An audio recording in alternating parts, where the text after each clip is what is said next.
But luckily talaga, pareho kaming nagkaroon ng remote work.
No.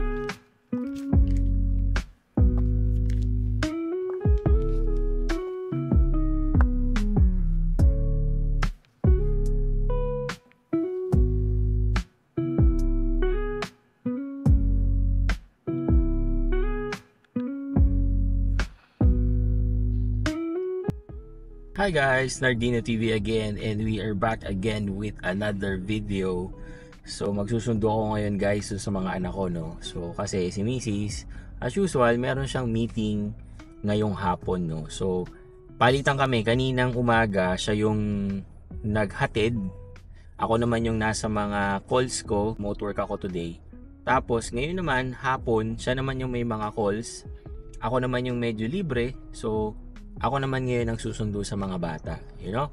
So ngayon guys, sasagutin ko lang yung isang question nung isang nag-PM sa akin, no, na sabi niya, paano daw namin nagagawa na ma-handle yung mga bata kahit na may mga work kami, no? Yung pag-aalaga sa mga bata, yung paghatid sundo, yung mga ganung bagay, no, guys. Wala kaming katulong dito or wala kaming kamag-anak na tumutulong sa amin para mag-alaga sa mga bata, no.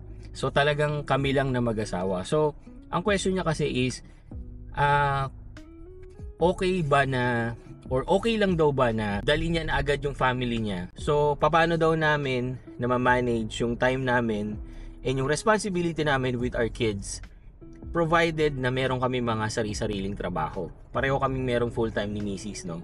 So paano daw namin nagagawa yun? Okay? So guys, sasagutin natin yan kasi napaka-importante din yan, lalo na yung mga nagbabalak na pumunta dito, kasama yung mga family nila, yung mga anak nila, di ba, no?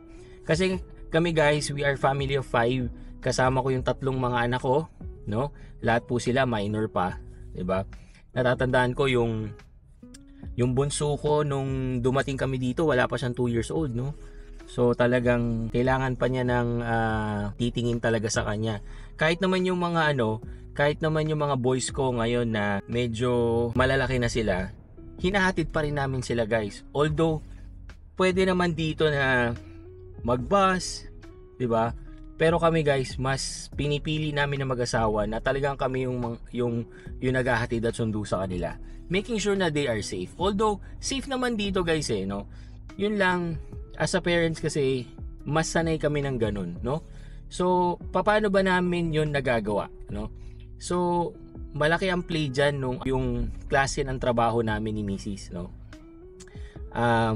Ako guys, I am working sa IT industry. Kaya kong magtrabaho kahit saan, provided na meron akong internet connection at meron akong laptop.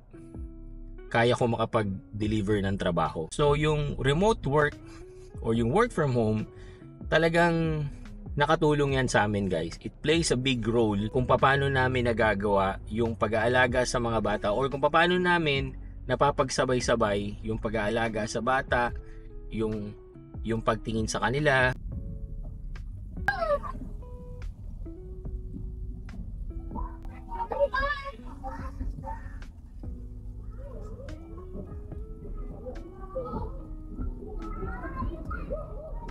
Si Mrs. naman kasi guys, she is working in academe.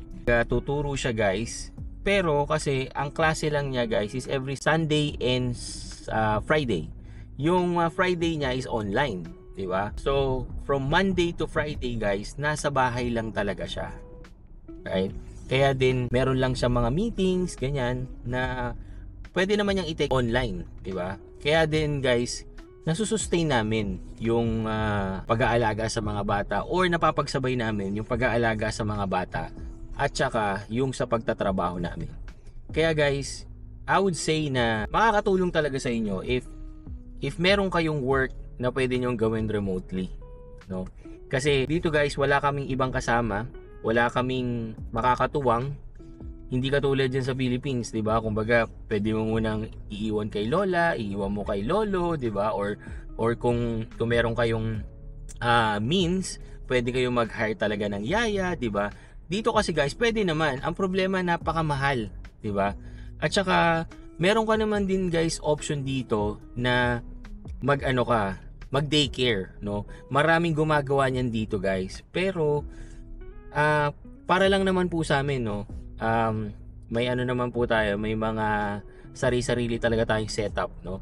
Pero kasi between my wife and I, gusto talaga namin guys na kami ang nag-aalaga sa mga bata, no? Parang hindi kami comfortable na iiwanan namin sa daycare and then susunduin namin sa hapon. Parang gano'n, no? And then siguro lang talaga dahil nga kaya naman namin because of our jobs, kaya we decided na hindi mag-daycare, no? Pero ano yan guys, pwede yan, no? So kung talagang pareho kayo na mag-asawa na meron kayong full-time physical work talaga na kailangan yung pumunta sa office, right? Pwede naman kayong mag-daycare. Nasa sa inyo naman talaga yan. But with a cost, of course, kasi talagang hindi po mura dito ang pagde-daycare, no? It can go up to 500 Canadian dollars per month up to 1,000 guys. Depende, no? Kaya din kami, luckily na meron kaming mga work na tulad nito, hindi na namin kailangan gumastos para lang may mag-alaga sa mga kids namin. At saka bilang tatay kasi ako, gusto ko talaga na na hands-on din talaga ako sa mga anak ko. So yun talaga guys yung reason kung bakit namin nagagampanan yung mga responsibility namin bilang magulang sa mga anak namin kahit na meron kami mga full-time work. Yun guys. So siguro kung meron din kaming work na parang full-time talaga, as in physical talaga, siguro gagawa rin kami ng paraan. And ang nakikita ko talaga dyan is mag-daycare talaga. But since we have the means para talagang i-sustain naman na habang nagwo-work is natitignan naman namin yung mga anak namin, well, that's good, 'di ba? Yan. Tulad ngayon, so ako ngayon nasusundo sa mga bata, tapos kapag lunch break ko din, nakakapagluto ako ng food namin, 'di ba? So, and then nakakagawa rin ako ng ibang mga gawaing bahay kapag talagang wala naman akong task, 'di ba? So, those are the perks or yung mga pwede mong gawin pag naka-remote work ka talaga. Yung pagre-remote work naging open nung nagka-pandemic. Siguro ang pagre-remote work, isa yan sa mga positive na nangyari nung pandemic. Talagang nakita ng mga companies na pwede namang siyang gawin, right? But of course, hindi yan para sa lahat. Ako guys, natatandaan ko noon even before nung mga nasa 2010, mga ganun, no? Or 2011. Meron kasi akong company, ang client namin guys nasa Calgary, no? So, meron kaming boss doon na nakaka-meeting namin and nasa bahay lang talaga siya. 100% remote talaga siya. So, doon ako nagka-idea na pwede palang gawin yun, no? And gusto ko talaga siyang ganun na maging setup ko, no? Kasi sabi ko, I really want more time with my family. Yung mga nasa Pilipinas na nagko-commute, alam nyo yan, no? Kasi ako guys, naranasan ko talaga yan, no? Na kapag naabutan ka ng peak hours, papunta o pabalik ka ng bahay, minimum 2 oras ka sa kalye guys. 2 oras ka magbabiyahe. Which is sayang, 'di ba? Sayang yung oras na supposed to be pwede mo pang maialat sa mga bagay na mas makabuluhan, 'di ba? Kaysa yung nasa kalsada ka, di ba? Dahil lang sa traffic. So talagang malaki ang naging tulong ng remote or work from home sa akin, no? Or sa amin, di ba?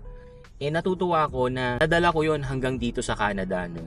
Kasi talagang ang thinking ko no, nung nasa Philippines ako, sabi ko, ang ganda nung magiging setup namin, no? Kasi nga ako na pwede kong mag-remote work, 'di ba? At then si Mrs. naman kung talaga makakakuha siya ng full-time job, maaalagaan ko pa rin yung mga bata, no? Ako yung parang makakapag-assist talaga when it comes to sa kids. And then yung asawa ko bilang student, 'di ba? Mas makakapag-focus siya sa pag-aaral and also paghahanap din ng work na makakatulong sa amin para maging PR kami dito sa Canada. But luckily talaga, pareho kaming nagkaroon ng remote work, 'di ba? And to be honest, mas flexible pa nga si Mrs. eh. 'Di ba? Kasi talagang kung titignan nyo guys, ang pasok lang niya talaga Sunday lang, no? Kasi yung pasok niya nga ng Friday, remote work lang.